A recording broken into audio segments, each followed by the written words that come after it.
All right, now let's turn our attention to last weekend's card in Abu Dhabi. We're talking now to the man who was victorious against Marlon Moraes. What a fight, what a finish by the skinny, pale white guy from Colorado who has a little gangsta in him as well, the one and only Cory Sandhagen. Cory, congratulations on the win. Thanks a lot, Ariel. I'm obviously really happy about Yes, you look very happy. Maybe a little tired as well. You've been through many time zones from Abu Dhabi back home to Colorado. First things first, though, I did stumble upon something that I wanted to ask you about that I think has flown under the radar. Did you suffer an eye injury in the fight? Because I noticed that they gave you a very long medical suspension. I think 180 days or something like that. What Yeah. happened? Well, actually, I just heard that this morning too, when my roommate was telling me or asked me about it too. I it's gonna be shorter than that when I get it cleared. But yes, so when I take like a really good shot, sometimes I don't know when it started happening, but I think I must have hurt my orbital in one fight that I had like years ago. But sometimes when I get like hit good on the cheek, I'll just get like a floater, you know. And I think one of the spinning back fists that he hit me with hit me like right on the cheekbone, and I think it just created some pressure. So afterwards, I just had like a little bit of a floater in there, and I just told them about it, and they were like, "Okay, if it's still there at the end of all of your press stuff, then we'll be more concerned about it and get you an appointment and stuff." And then at the end of the press thing, it was all gone. But Uh, I probably should get it checked out though. But yeah, I think it's just a old thing where sometimes pressure gets in there. But yeah, no big deal. Okay, because I Yeah. was expecting him to have the eye suspension because of what you said in the second round. You seem to shout out that he broke his orbital. How could you tell? What made you feel that? Well, when I kicked him, it very quickly swelled up, but it kind of like just, and by very quickly, I mean like 10 seconds or so, but it started here and then it started going up like this and just like slowly over 10 seconds. And I was like, that kind of looks like when you break ice and the ice starts to break a little bit more like that, which obviously isn't the exact same thing, but I have hurt, people's eyes in the past, and that's usually like typically what happens with the orbital break when the swelling starts to go like that, at least in my experience. But more than anything, man, I thought that it would just be a good opportunity to get him to think about it. Like I saw Mm, him kind of bounce around for a second after it happens, and I know that he was feeling the swelling too. So I just wanted to shout it out. I don't really know what I was thinking, who I was talking to, really. But I kind of knew like, oh, if this guy thinks that his orbital is broken, maybe he'll be more cautious, or maybe he'll fight a little bit different, or whatever. And uh, it was kind of like an impromptu thing. I wasn't going to go in and be verbally like talk and stuff. But when I saw that opportunity, I was like, yeah, maybe he'll think it's broken and he'll take his foot off the gas, or maybe the ref will think it's broken, or maybe his corner will think it's broken, or whatever. So I didn't really know, but I wanted it in his head. yeah, and I think it worked. I mean, it was brilliant. It was actually one of the interesting byproducts of watching these fights in an empty arena. I don't know if we would have heard that if there was 15,000 fans there, because shortly thereafter you did finish him. So I don't know if it helped or not, but certainly it got everyone thinking about it. And you said afterwards that that move was something that you worked on during the quarantine. Would you say that like that sequence right there, most spectacular sequence of your fighting career? Like, have you ever hit anything as nice as that to lead to a finish? No, never. That was definitely one. Like I needed that. Like I wanted like a cool knockout on my resume. I haven't had any like real nasty knockouts on my resume, and not that that was like a super nasty violent one, but it was definitely one that was really cool and technical. And I always joke with my buddies that like I'm a really good striker, but I don't have any really nasty knockout finishes. And yeah, that was my first one, so I'm glad that I got to put that on the resume. Have you ever even thrown that in a fight before? I don't think so. Well, no, I don't think so. When I would do it before, it was kind of just to, like do it. There wasn't really any like real bad intention behind it, but I got a lot better at them in the quarantine time. And then I've been training a lot with Ryan Hall and Ton Lee out in DC. Ton Lee's a one guy. He's fighting for that one belt pretty soon. So and they're both really, really good at that stuff. So whenever I would go spar with those guys, I started to realize like, wow, this isn't just like foo-foo stuff, like these are like legit and can really like take people out. And I've been going there for about a year, so I maybe been working on them for that long, but like I really in quarantine time didn't have anything else to do, so that's what I was spending a lot of my time working on, is a lot of that spinning stuff. What's fascinating about it, at least to me, is that when you, and correct me if I'm wrong, when it lands, it doesn't like land flush. It almost grazes, and it causes, a devastating result. Is that how it feels to you? And are you surprised that it has as much impact as it really does? Um, I mean, I think it depends. The way that mine scored is yeah, it just bounced off the top of his head, and you kind of see that happen in fights sometimes, like when Mm. guys get hit good, kind of on the top of the head. I think it creates like a spinning type of feeling, opposed to like if you get rocked, it's more of like a flash and a little bit of dizziness. It's more like a spinning type of a spinning type of feeling, but. Um, I think if you land that kick, like if I would have landed it with the heel on his head and not kind of like the upper part of my or the lower part of my leg, definitely I think would have maybe put him completely out. But since it was with the not hard part of my leg, I think it just kind of flashed him a little bit. Yeah, just the ninth finish in UFC history as a result of a spinning kick. So that's a pretty cool thing. I think we'll see that on highlight reels for many years to come. Unfortunately, it wasn't. I mean, you can make it wasn't the most spectacular finish of the night. Isn't that crazy? Like Yeah. usually on a night like that where you finish the main event like that. I mean, that's the number one play on SportsCenter and whatnot. But Joaquin Buckley pulls off a once in a lifetime kick. Did you watch that? Were you in the back when that happened, or were you still in the hotel? I was still in the hotel. I was laying down before then, so I wasn't watching any of the fights. But when I went and met my corners and stuff afterwards, they showed me, and yeah, man, that was amazing. And then the way that the guy fell, even too, like that couldn't have been scripted any better than that. Now back to your fight. What about this talk that it was an early stoppage? Is this craziness? What's going on here? It seems a little crazy. Not I mean, I guess I get it, but I mean, I was gonna keep going, until he was done, and I think he was hurt, and it's not like he was challenging it right afterwards, anyways, and he was definitely hurt. I don't really care too much if people think it was an early stoppage. I guess maybe there's a little bit of an argument, but I'm not gonna let it like No. make me feel any negative way about the way that I fought or anything. You certainly shouldn't. I feel like the only people who are saying it was an early stoppage are maybe people who bet on Marlon Moraes and are just upset that he lost. But to me, it was very clear cut and it was the right call. And you didn't even see him, uh, you know, argue about it afterwards, protest, etc. So very, very well deserved. And I loved afterwards, and I wanted to ask you why you did this.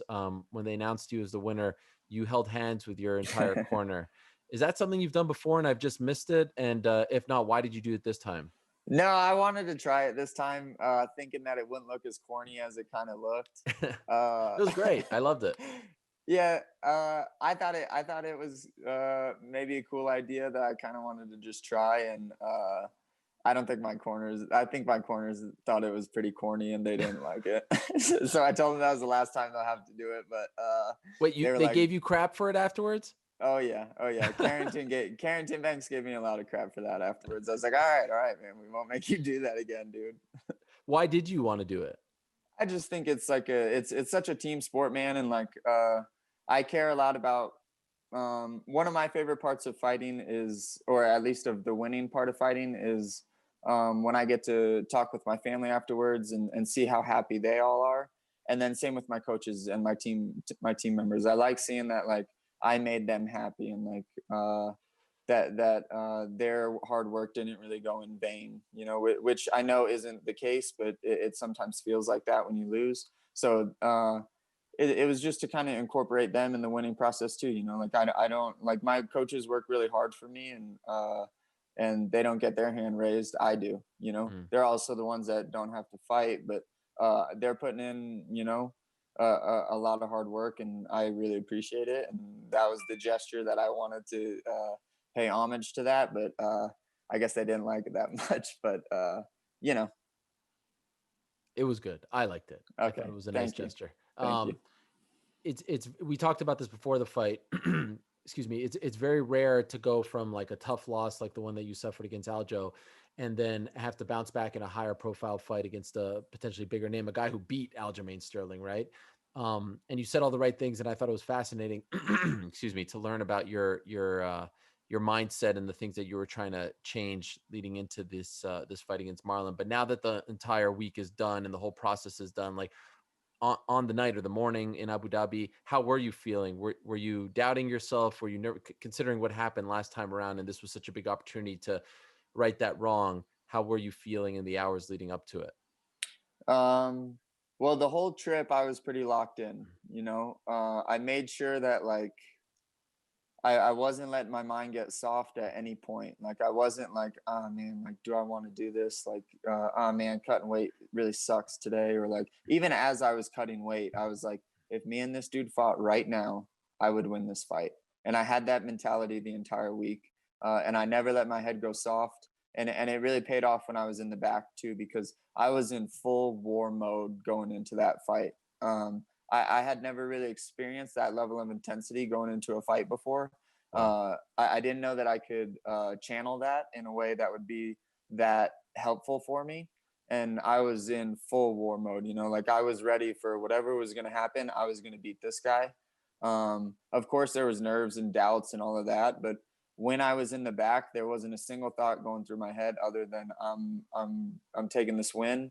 And it even got a little bit it got really intense, so I'm sure that you've had the experience of having a thought and be like, whoa, that was kind of a weird thought, like maybe you see someone rollerblading down the street and you're like, I hope that person falls, just like a little weird thought. Yeah. I had the experience where I was in the back, and afterwards someone came up to me, and one of the press people, and was like, people are saying early stoppage, this and that. And the first thing that popped into my head was like, I was about to rip that guy's chest open and start eating his heart, like that's where I was in my head. Like I was very intense and I was ready for like battle, and I was like, oh, that was kind of a weird thought that I've never had in my life before, so that's where I was, like I was fully engaged. I was fully locked in,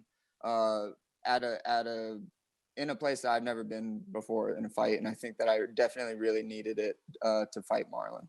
Wow, that is fascinating to hear. So do you feel like you're going to be able to channel that energy every time you fight? Like, could you get back to that mindset, or is it because of what happened in the Aljo fight? And now, like, in other words, it feels like a very intense process. Do you think you can replicate it each time out now?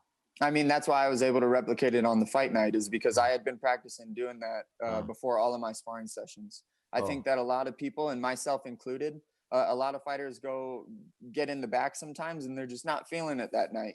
And that happens all the time. And if you don't have experience with dealing with that, how you going to just be able to do it? You think that you're just going to like, you don't think that you're a human, and like, that those feelings aren't going to happen to you. And if you don't practice it, you're not going to be able to take yourself away from that. Like, that's not a thing, like in order to get good at things, you have to practice things. And I practiced a lot in my training camp of, I didn't care how I was feeling in sparring.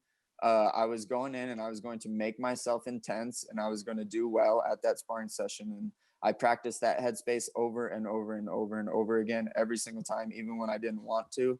And it paid off for me. So now the walkout song makes even more sense. The Mm-hmm. mindset, just going out there, getting the money. So are you a big rap fan? Is this something I don't know if I'm a big rap fan. I'm a big Notorious fan. Okay. I love Biggie. I like some of the newer people too. I listen to mostly rap, but I don't like all of the like trash rap that kind of happens now. But I'm a Biggie's big number one? Biggie's number one. Yeah, I probably Okay. know every word to every one of his songs, Come to be on. honest. Really? Probably almost every word. Probably, yeah. Anything you In want high to? school, man, that's all that I listened to. Yeah. What's your favorite? Yeah, Is that your favorite Biggie song? probably. Really? Yeah. Anything you want Or, to huh? spit for us right now? Any bars? No, definitely not. Hard pass on that one. So are you anti Tupac? No, I like Tupac too. So my mom is from Queens, New York, so I always had like a big attachment to New York, and I didn't really have any attachment to the West Coast, like California or anything. So a lot of the rappers that I liked growing up were like a lot of the New York guys. I love it. Yeah. All right. So afterwards, you had two phenomenal call outs. Personally, I think the TJ one is super interesting because we've sort of forgotten about him and he's ready to come back in January. But also, you've trained with him. How long ago was that? When were you guys working together? Probably 3 or 4 years ago. It was before I was in the UFC. Okay. Um, Was he a champion? he was so the first time I went out to Alpha Male to go train with him, because me and Dwayne Ludwig used to train together a little bit.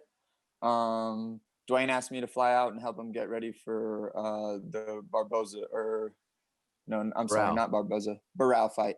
Okay. Um, The first or second? the first one. Oh, wow. Yeah, so I was out there. I think I was still in college even. Um, I was still in college. I went out there, trained with him, and then I think I went out there maybe another time, and then that's when he moved out here. And yeah, we were training partners during that period of time. And then when Muscle Farm ended, he went and did his thing in California, and then still bounced here and there with Dwayne, and then yeah. So it's probably been like 3 or 4 years since I've trained with him. So the alpha male guys in the past sometimes accused him of not being a good teammate, being a little too rough and whatnot. Did you have that experience with him? He trained rough. I didn't mind it because I would just train rough back. Um, but yeah, I mean, he trains rough. He's an intense guy. Um, I didn't I didn't mind training with him though. I enjoyed training with him. Other than he's TJ Dillashaw, former bantamweight champion, and a big name coming back from a suspension, and it'll be a big deal when he comes back. Is there anything more to the call out, or do you just feel like it's the fight that makes sense? Basically, is there a personal thing there? Because when you hear about training partners and then wanting to fight, there's sometimes another story there. Sure. No, I have no ill will towards TJ at all. I also don't have any bad feelings about calling him out either. You know, like I don't feel like, oh, this he was my guy. Like we used to be training partners. I feel bad about this. Like this isn't the sport for chivalry and being like super polite and all of that. You know, like this is a sport of like there's only one champion, and like if you're not willing to, fight some people that you used to train with or you used to be like a little bit close with, then that's not what we're doing here, So Right. I don't have any ill will towards him. TJ was always kind to me. He paid me to be a sparring partner back in the day, which helped me because when you're coming up in MMA, you don't make a lot of money. And I was always really appreciative towards TJ for that. And I don't have any ill will. It's just a matter of TJ has probably a pretty strong argument when he gets back. And I would just want to eliminate any other argument other than me. I want to be the number one guy that's next.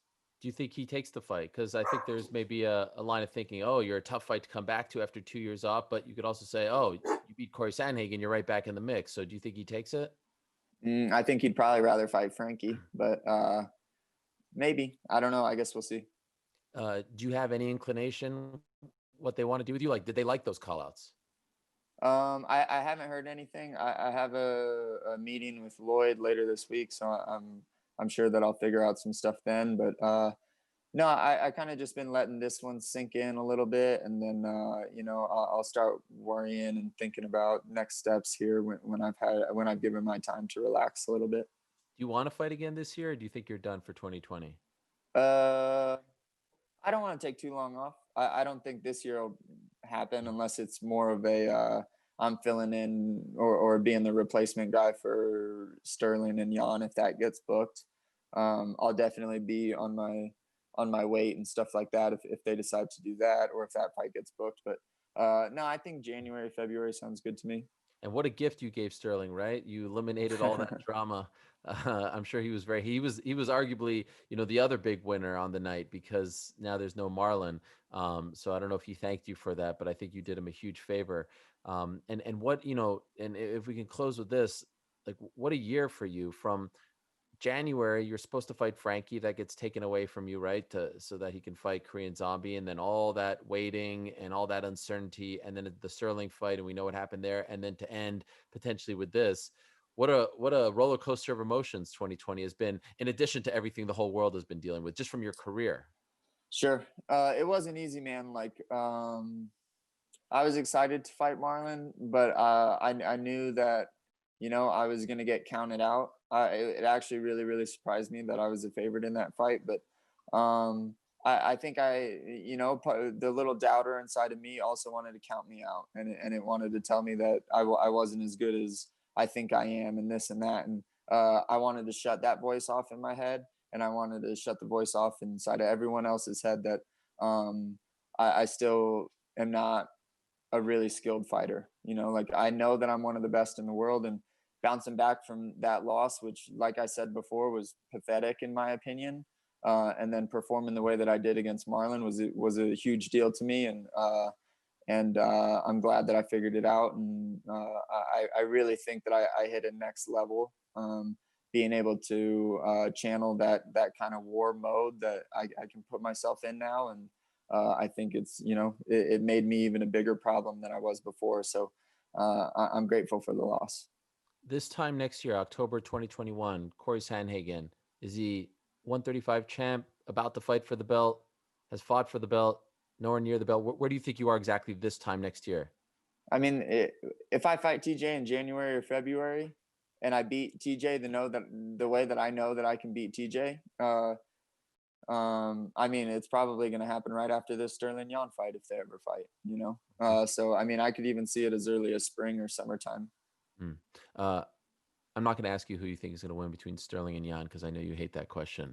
But Thanks. hopefully, if that unless you want to tell me, but there's some talk of maybe that fight happening in December, on the December 12th fight card that lost its main event. So the timing could work out perfectly for you if you fight him in January, and then you fight the winner by springtime. You could be the champion of the UFC.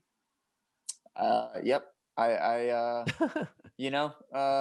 try not to get too like gung ho on like what I think my idea of a perfect route is, because I'm wrong all the time about what's right for me. And even when bad things happen, they usually turn out to be okay, like we've kind of seen. And I'm okay with that, so I'm just going to let the pieces fall where they want to fall. And that's that. It's funny. Chael was giving me crap going into the Sterling fight that I was the charter member of the Cory Sandhagen fan club, and then he gave me a bit of crap afterwards when things didn't go your way. I'm happy that you reminded him that you're still the man at 135, that it's still good to be a part of your fan club, and that you reminded the rest of the world that you are back on track to being one of the very best in the bantamweight division. So thank you so much for the time, Cory. Congratulations on a great fight, win, finish, all that and more, and looking forward to what's next for you. Cool. Thanks a lot, Ariel. I appreciate you having me on, man. Thank you for watching ESPN on YouTube. For live streaming sports and premium content, subscribe to ESPN+.